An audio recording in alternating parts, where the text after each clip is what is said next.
I'm Chucky. And I'm your friend to the end. Heidi fucking ho. Ha, ha, ha.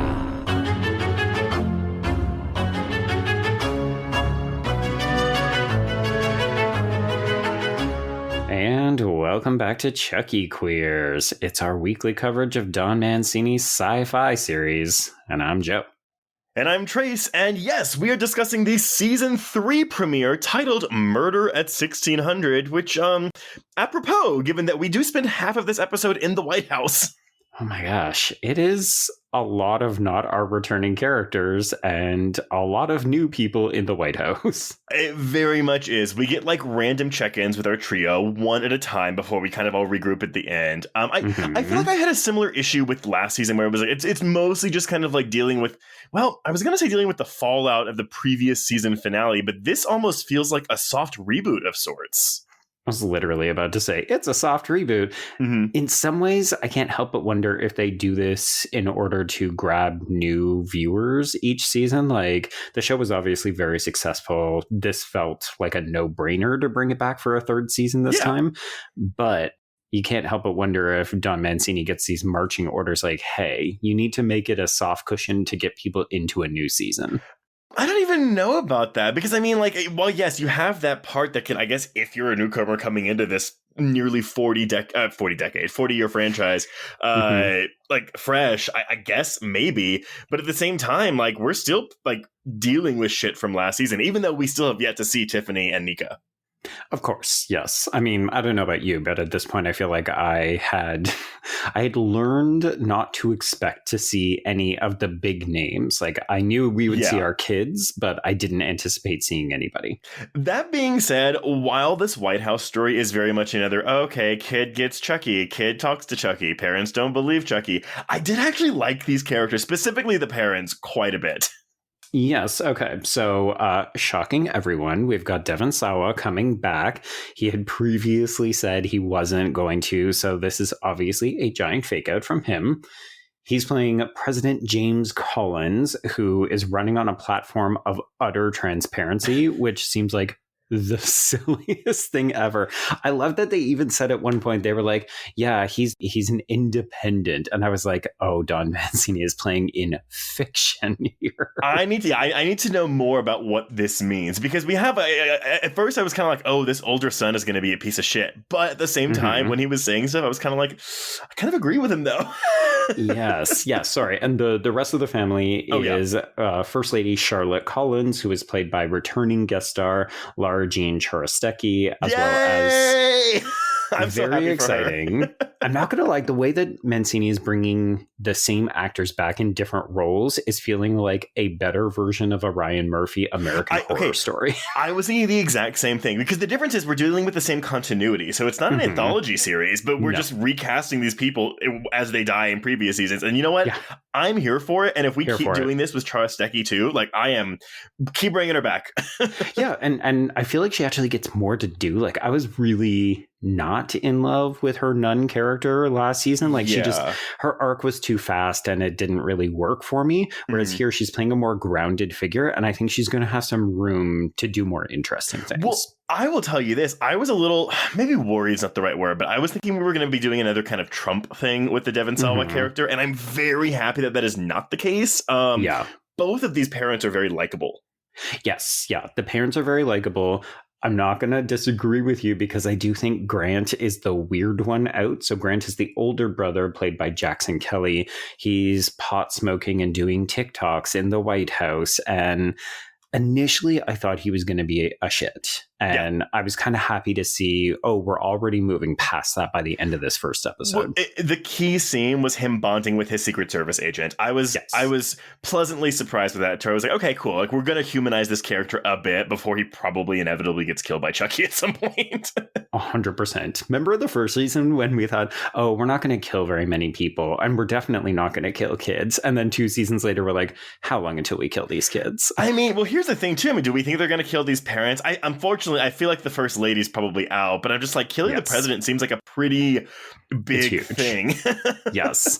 I mean, the story is massive, right? Like, not to jump ahead all the way to the end of the episode, but the reason that the kids figure out where Chucky is now is because they're literally watching the new doll, Jeffrey, on TV. And it's like, oh, this is big now. I don't know about you, but I was screaming because like our central trio were like talking about where's Chucky, where's Chucky, where's Chucky, while the news is like behind them the whole time. And I'm like, look behind you.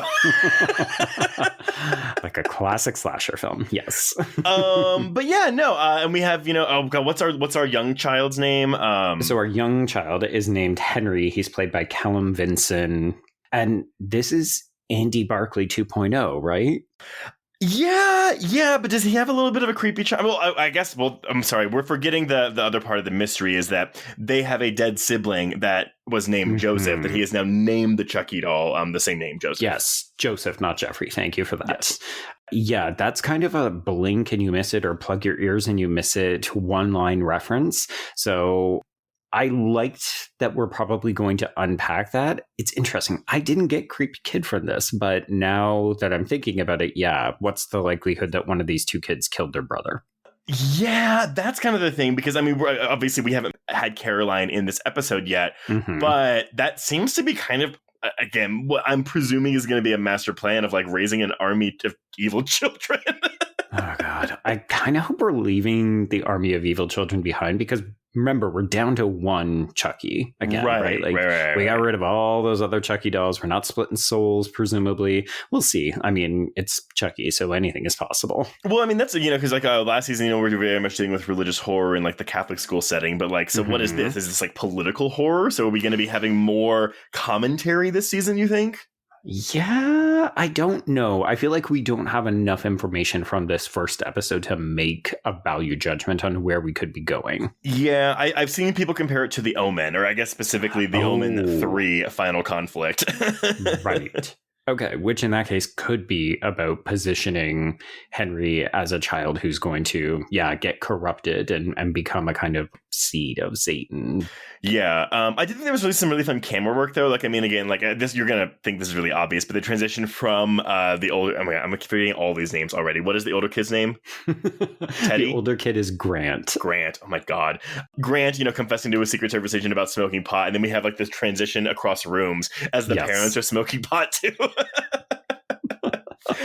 Yeah, which to me felt like a very nice acknowledgement of the fact that we're in 2023. Like, pot smoking is not a big deal anymore. So I love that for teenagers, getting caught would be a huge issue, particularly in the White House, this venerated institution.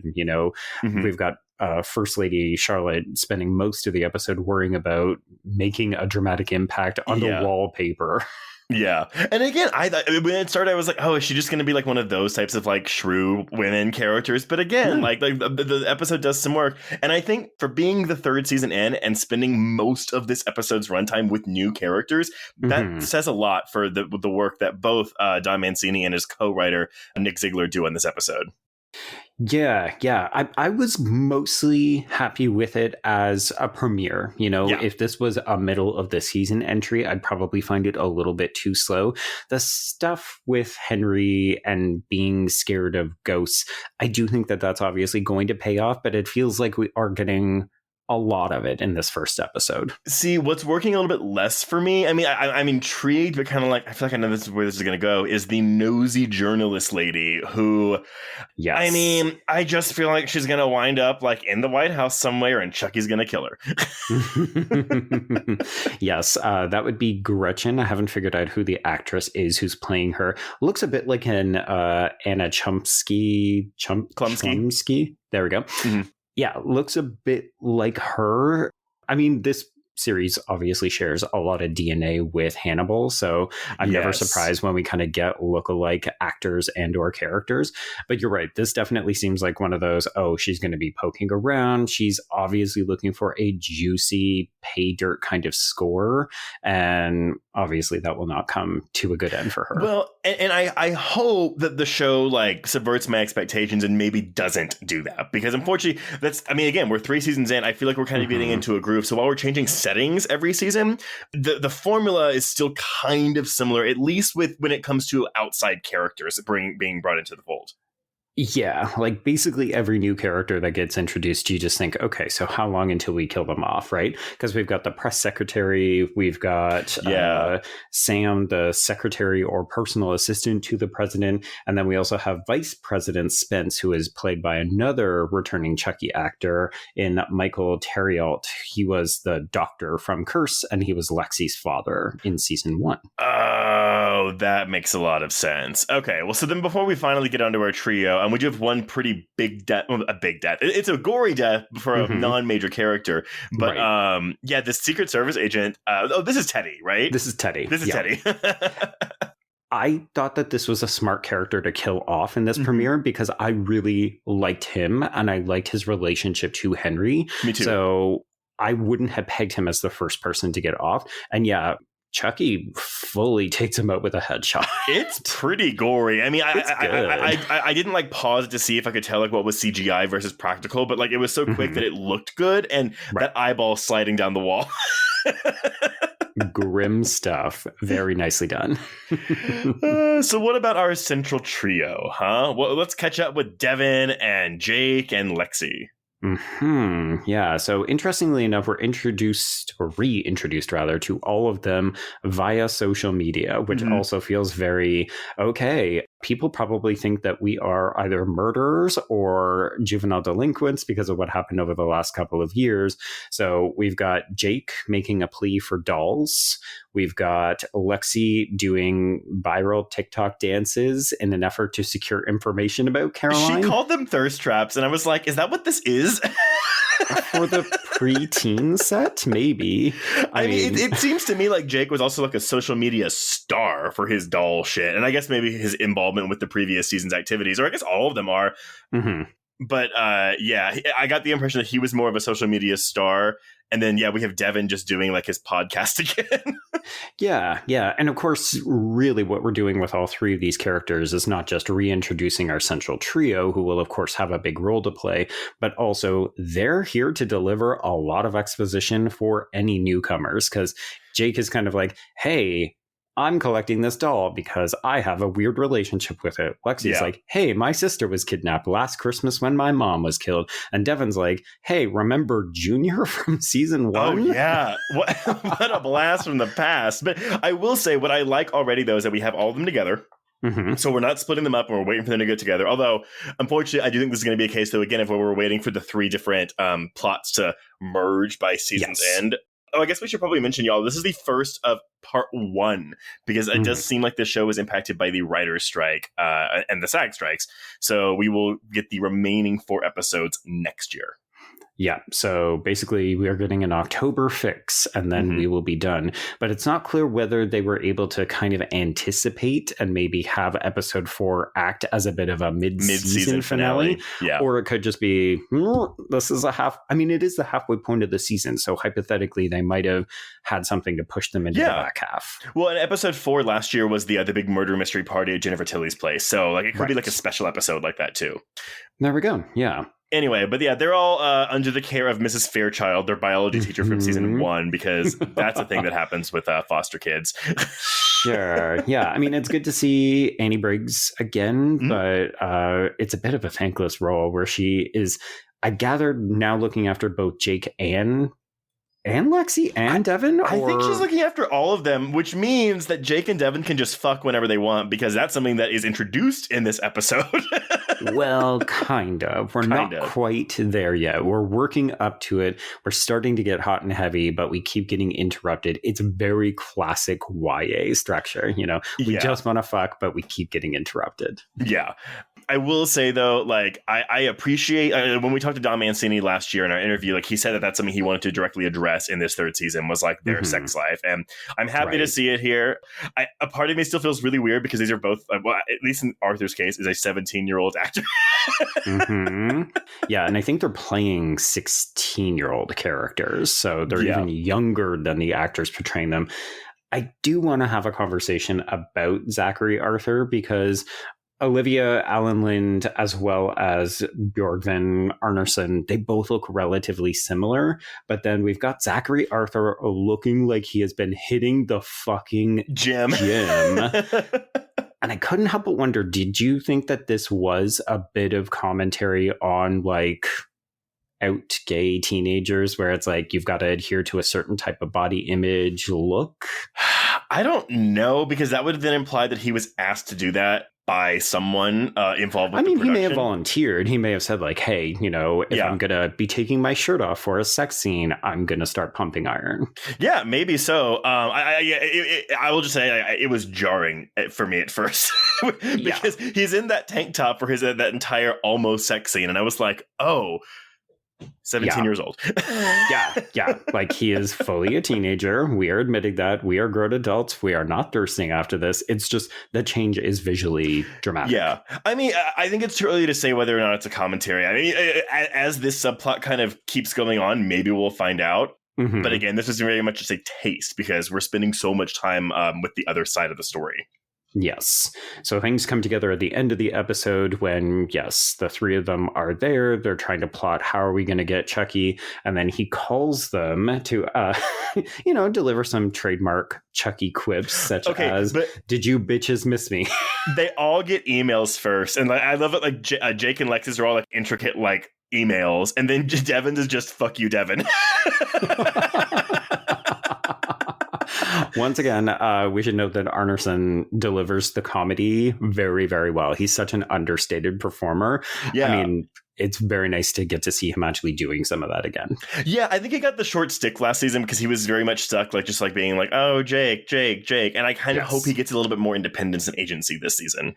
Yes, agreed. Yeah, but I'm happy that at least the three of them are spending time together in this first episode. I remember in season 2, they were very separated for at least those first couple of episodes. It was a lot of phone calls and Skyping and stuff. Yeah. Whereas here, they're in person, they're able to make a plan. And yes, we realize, okay, Chucky is on the TV. Now we have to get to DC and infiltrate the White House. Well, and at least their guardian, though, believes them about Chucky. So we already have an adult that's on their side, which unfortunately in the world of Chucky means she might not be long for this world.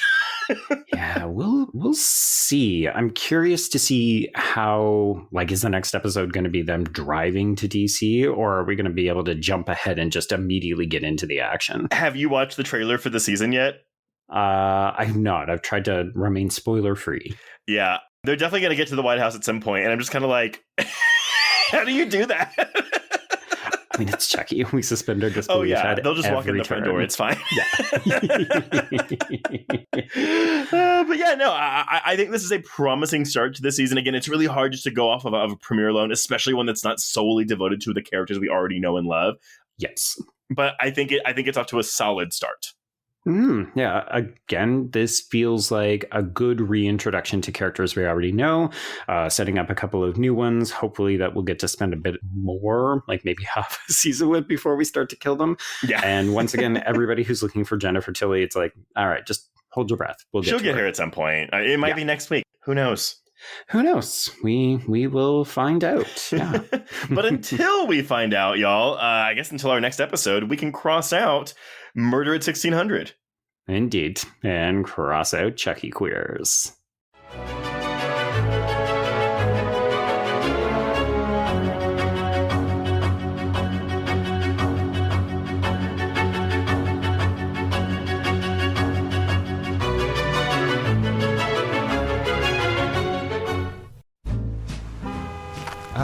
Atlas Avenue, a long stretch of road that encompasses everything the city of Kennett Heights has to offer.